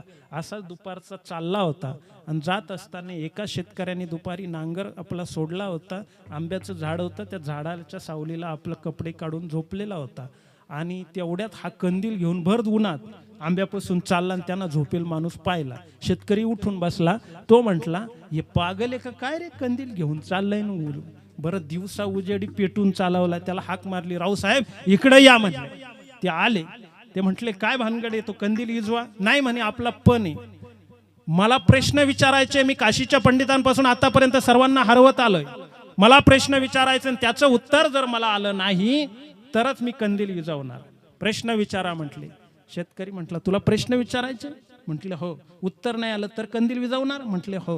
म्हणे मग विचारतो प्रश्न. म्हणे विचारा. बसा म्हणे कंदील घेऊन खाली. बसला तो कंदील घेऊन खाली. शेतकरी गेला आपला. काही अवजारं पडले होते त्याच्यात रुमणं पडलं होतं, रुमणं काढूनच आणलं आणि त्याला म्हटले सांगा याचा टोला कुठं बसल. तो म्हणला 6 शास्त्र वाचले, 4 वेद वाचले, है की नाही. याचं उत्तर नाही बा म्हणले. एवढा अभ्यास केला पण आता हे याचं उत्तर आणायचं कोडून काय, है की नाही. मुका झालो वाचा गेली. त्यात म्हणतो की नाही होतो पंडित महाज्ञानी, दशग्रंथ षडशास्त्र पुराणी, 4 वेद मुखोद्गतवाणी. पण झालं काय, गर्वामध्ये झाली सर्व हानी. लक्षात ठेवा. शेतकऱ्यानं रुमनं घेतलं आणि म्हटलं सांग याचा टोला कुठं लागल. तो म्हणला आता डोक्यात म्हणावं ते पाठीत हाणाय बसलं. म्हणायचं काय, शेवटी त्याला वाटलं की आपला अहंकार गेला, आपण ज्ञानी नाहीच. त्याने नुसतं कंदील इजावला नाही, आंब्या खाली फोडून टाकला घरी आला. लक्षात ठेवा, परत डोकं नाही लावलं. म्हणजे नुसतं ज्ञान असलं तर काय येतं, अहंकार येतो. म्हणून हनुमंतराय जसे बुद्धिमत्ताम वरिष्ठ आहे तसे शक्तिमत्ताम वरिष्ठ आहे. रावणाजवळही हनुमंतरायासारखी समजा त्या दोघांच्या शक्तीत कमी अधिकपणा असेल. हनुमंताला अष्टसिद्धी प्राप्त होता, रावणाला त्या प्राप्त नव्हत्या. रावण हा मायावी होता, पण हनुमंताला ज्या सिद्धी आहेत त्या काही रावणाजवळ नव्हत्या. त्यामुळे त्या दोघांच्या ताकदीचा काही संपर्क होऊ शकत नाही किंवा सहसंबंध बांधता येत नाही. पण उदाहरणादाखल आपण एक विचार करू की हनुमंताकडे ही शक्ती आहे, रावणाकडेही शक्ती आहे. हनुमंताकडे बुद्धी आहे, रावणाकडेही बुद्धी आहेत. पण उणीव कुठे आहे तर रावणाकडे शक्ती बुद्धीच्या बरोबर भक्ती नाही आहे. हनुमंताकडे शक्ती बुद्धीच्या बरोबर भक्ती सुद्धा आहे. म्हणून तर तुकोबार आहे त्यांनाच भक्तीच्या वाटा विचारतात. भक्तीच्या त्या वाटा, काय भक्तीच्या त्या वाटा, भक्तीच्या त्या वाटा, भक्तीच्या त्या वाटा. मज दावा व्यासुभटा, मज दावा व्यासुभटा, काय भक्तीच्या त्या वाटा, काय भक्तीच्या त्या वाटा.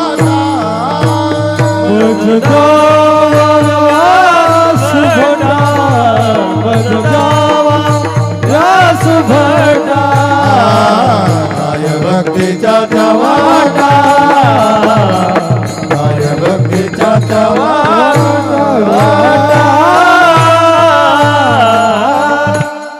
त्या हनुमंतरायांकडे बुद्धी होती, शक्ती होती आणि भक्ती सुद्धा होती. म्हणून तुकोबाराय उगाच कोणालाही म्हणत नाही की भक्तीच्या वाटा काय आहेत आम्हाला दाखवा. त्या हनुमंतालाच विचारता काय भक्तीच्या त्या वाटा, माझं दाव या सुबटा, मला दाखवा त्या वाटा कोणत्या आहेत, भक्तीच्या वाटा कोणत्या आहेत.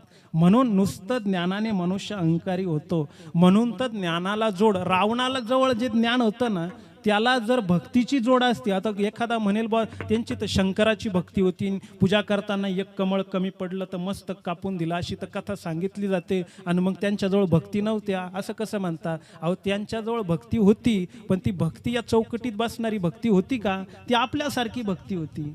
आपण भक्ती करतो ती कामना ठेवून भक्ती करतो. हनुमंतांनी प्रभूंची भक्ती केली, प्रभू रामचंद्रांना भजलंय हे कशाने, कामना ठेवून भजलंय का, निरपेक्ष भावाने शरण जाऊन त्यांना भजलेलं आहे. हे लक्षात ठेवा.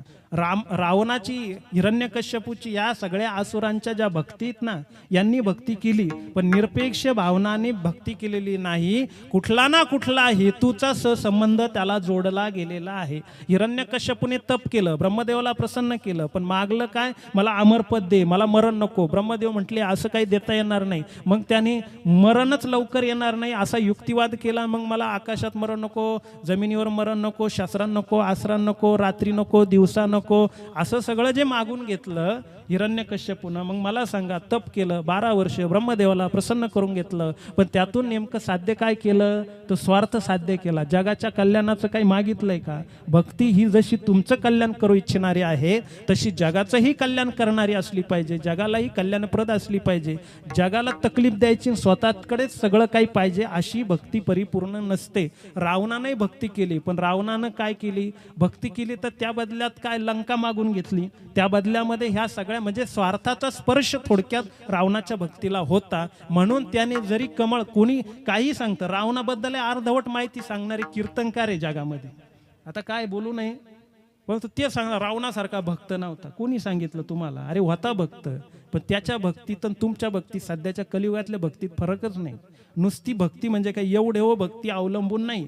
लक्षात ठेवा, एखादं राजकारण्याने तुमच्या गावाला तळं बांधून दिलं म्हणजे काय राजकारणी काही धार्मिक ठरत नाही किंवा समाजसेवक ठरत नाही. त्याला माहिती अजून 2 वर्षांना आपल्याला या भागात उभं राहायचंय बाबा, त्याच्या डोक्यात पुढचा विचार असतो. त्याच्यामुळे समाजसेवा कोण ठरतं? एखाद्यानं निरपेक्ष भावनेनं जर तळं बांधून दिलं, बा उन्हाळा पडलाय, जनावरांना माणसाला प्यायला पाणी नाही, या निरपेक्ष भावनेने, हेतूने, शुद्ध मनाने जर ते बांधलं तर ती समाजसेवा किंवा ती भक्ती ठरू शकते.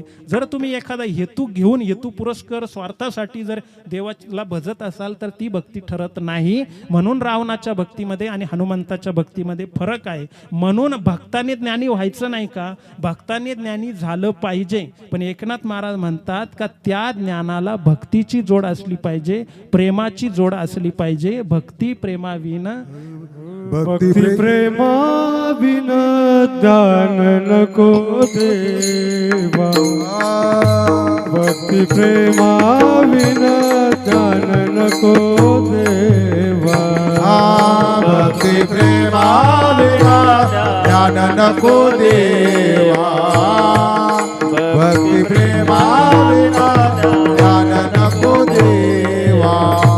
अभिमान नित्य नवा तया माझी, अभिमान नित्य नवा तया माझी, प्रेम सुख देई, प्रेम सुख देई, प्रेम सुख देई, प्रेम सुख देई.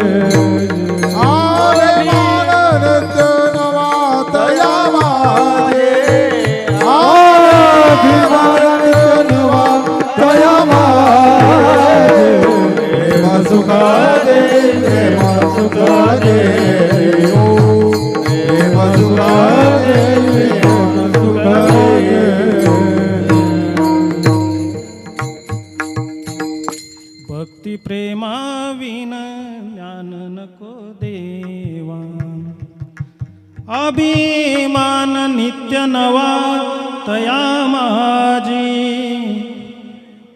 प्रेम सुख देई, प्रेम सुख देई,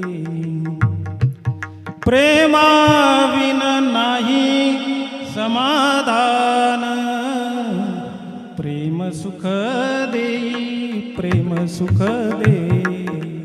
नाथ बाबा सांगतात, रावणानं हे कधी मागितलंच नाही की मला प्रेम सुख द्या, मला भक्ती द्या.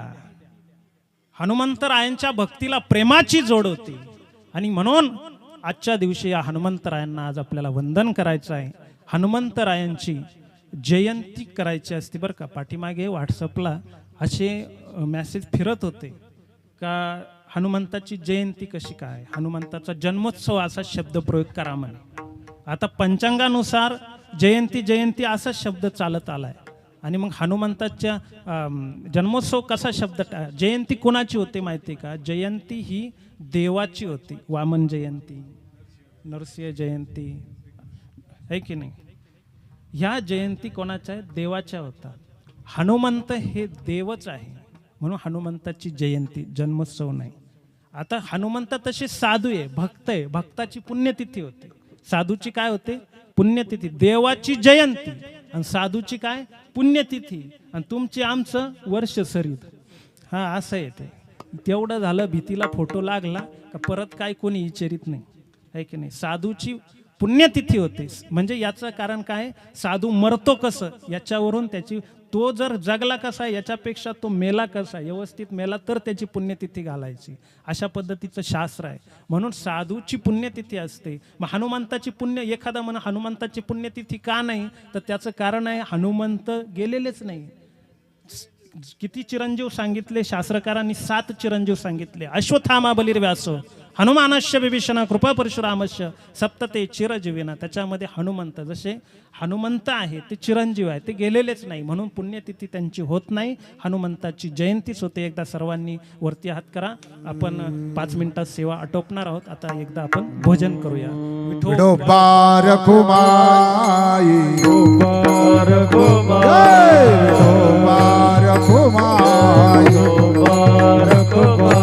विठोबा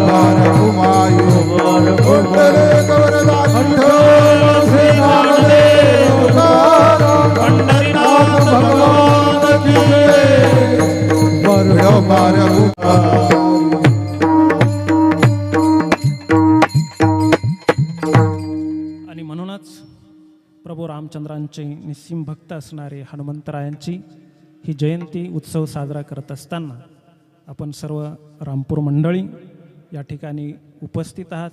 मिठसागरी मंडळी या ठिकाणी ग्रामस्थ उपस्थित आहेत. महिला वर्ग मोठ्या संख्येने उपस्थित आहेत. उपस्थितांमध्ये अनेक सर्व मान्यवर असतील, ज्ञात परिचित असे सर्वजण. त्याचबरोबर मृदुंगाचार्य आमचे प्रतीक महाराज आहेत, ऋषीभाऊ आहेत, वाल्मिक महाराज असतील, बाबासाहेब महाराज, नारायण महाराज, विलासभाऊ आहेत आणि सर्वच आपल्या गावातली ज्येष्ठ श्रेष्ठ भजनी मंडळ, विनेकरी बाबा, सर्वांच्या चरणावरती साष्टांग प्रणिपात करतो, दंडवत करतो. आणि या मळ्यामध्ये म्हणजे ते उलटे परिवार वगैरे आमचे बाबासाहेब भाऊ असतील, या सर्वांनी मला संपर्क केला. दरवर्षी ते संपर्कात असतात, हा परिवार सगळा. आणि याही वर्षी माझ्या वाट्याला सेवा आपण ठेवलेली आहे. म्हातारा असतो अशी सेवा देत जा, म्हणजे मग भरपूर झालं आपल्याला, आहे की नाही, अशा पद्धतीने. आणि आमचे राहुल भाऊंनी पण अतिशय सुंदर असा आवाज दिला. झालेली सेवा हनुमंतरायांच्या चरणी समर्पित करतो. काय ना नवले, हां, मच्छिंद्र माधव नवले यांची आजची सेवा आहे, अन्नदान सेवा आहे. त्यांनाही धन्यवाद देतो. अतिशय सुंदर असं नियोजन, दरवर्षी तुमचं नियोजन अतिशय सुंदर असतं. सुंदर असा हा परिवार. म्हटलं मळ्या तळ्यातमध्ये कार्यक्रम आहे, माणसं येतं का नाही, परंतु अतिशय जंगल में मंगल आहे अशा पद्धतीची सुंदर अशी सेवा. आणि खरं म्हणजे आता ह्या संपूर्ण ग्रामस्थांनी, परिवारांनी, या संपूर्ण या मळा हद्दीने आता मारुतीरायांचं मंदिर करायचं ठरवलेलं आहे. आणि खरं म्हणजे खरोखरच या मारुतीरायांचं मंदिर, आत्ता मला पाटील सांगत होते की गंगेच्या पाण्यानं आणि एका रात्रीत मंदिर बांधलं पाहिजे अशी जुन्या लोकांची आख्यायिका होती. म्हणलं आता गंगेचं पाणी पाईपलाईन करून तुम्ही आणलं खरं, पण आता एका रात्रीत बांधायला गौंडी सापडला पाहिजे, आहे की नाही. बरं गौंडी सापडल पण व्यवस्थित बांधावं. आमच्याकडं एका दिवसात एक जणांना बाथरूम बांधलं, मध्ये बसला आणि पडलं बा, असं काही नको बा, आहे की नाही. त्याच्यामुळं काय नाही, ही आख्यायिका आहे, असं काही पण नाही आहे. त्याच्यामुळं आणि आपला जो वारकरी संप्रदाय किंवा आपला विचार आहे हा कुठल्याही कर्मकांडाला किंवा अंधश्रद्धेला खतपाणी देणारा नाही आहे. म्हणजे एका रात्रीतच झालं पाहिजे असं म्हणता म्हणता अनेक पिढ्या निघून जातील, तर मंदिर व्हायचं नाही, मारुती तसाच उघडा राहील. त्याच्यामुळं तसं काही करू नका. होऊ द्या एका रात्रीत काय, मी असं म्हणतो 100 रात्र लागू द्या, पण हनुमंताचं पुढल्या वर्षी मात्र दरबारातच कीर्तन झालं पाहिजे असं होऊ द्या. आणि त्यासाठी ते सगळं करायचं म्हटलं की पैशाची वर्गणीची नितांत गरज आहे, आपल्या सर्वांना माहीत आहे की नाही. त्यामुळे यथायोग्य ज्याच्या त्याच्या इच्छेनुसार या ठिकाणी कोणाला इच्छा असेल तर वर्गणी वगैरे किंवा पुढील काही जे कामं आहे त्या कामामध्ये मदतीचा आपला थोडासा खारीचा वाटाही उचलण्याचा आपण प्रयत्न करूया. अशा पद्धतीने मी या ठिकाणी त्यांना शुभेच्छा देईल की पुढील मंदिर अतिशय सुंदर असं मंदिर होईल. मारुतीरायांचा त्यांच्यावरती कृपा कटाक्ष आहेच. आज पुतळवाडी रामपूरचा सप्ताह पण हनुमंतरायांचा सुरू होतो आहे. आज प्रथम दिवस आहे. नारायण महाराजांची सेवा आहे, मला वाटतं आज तिथे प्रवचनाची सेवा आहे. अशा पद्धतीने त्या सप्ताहामध्ये सुद्धा आपण सर्वजण सहभागी होऊयात आणि आपल्या गावाचं वैभव आपलं वाढवूया. कारण हनुमंतराय ही दैवत म्हणजे आपल्याला बुद्धी देणार आहे, गावाला बुद्धी देणार आहे, त्याचबरोबर गावाला शक्ती प्रदान करणार आहे. गावाच्या संरक्षण करणारी ती देवता असल्यामुळे त्या संरक्षण करणाऱ्या देवतेला आज आपण वारंवार नमस्कार करू. तया माझे दंडवत कपिकुळी हनुमंत असं म्हणतो. आणि झालेली सेवा सर्वांच्या हनुमंतरायांच्या चरणावरती साष्टांग प्रणिपात घालून समर्पित करतो. माझ्या वाक पुष्पांजलीला थांबवतो. चाल म्हणायची का, एक धावती चाल म्हणा आणि त्यानंतर आपण थांबूया. सर्वत्र सुखिनः सन्तु सर्वे सन्तु निरामयाः सर्वभद्राणि पश्यन्तु मा कश्चित् दुःखमाप्नुयात्. ओम शांती शांती शांती. ज्ञानेश्वर ज्ञानेश्वर माऊली ज्ञानराज माऊली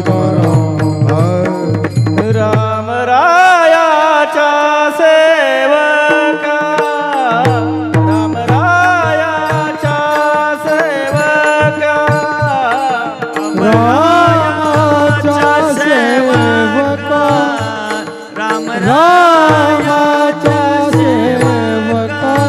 शरण आला मान तुका, शरण आला मान तुका. दया माझे दंडवत, दया माझे दंडवत. शरण आला मान तुका, शरण आला मान तुका. दया माझे दंडवत, दया माझे दंडवत.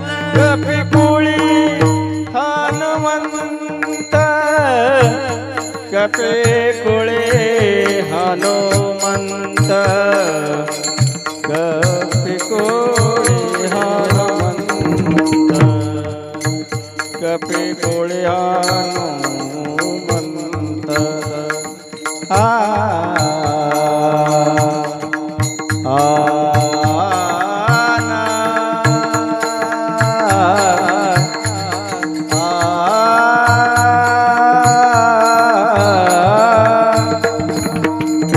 कपिकुळी हनुमंत, कपिकुळी हनुमंत.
कपी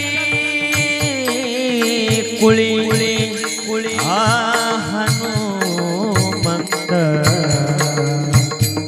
कपी कुळी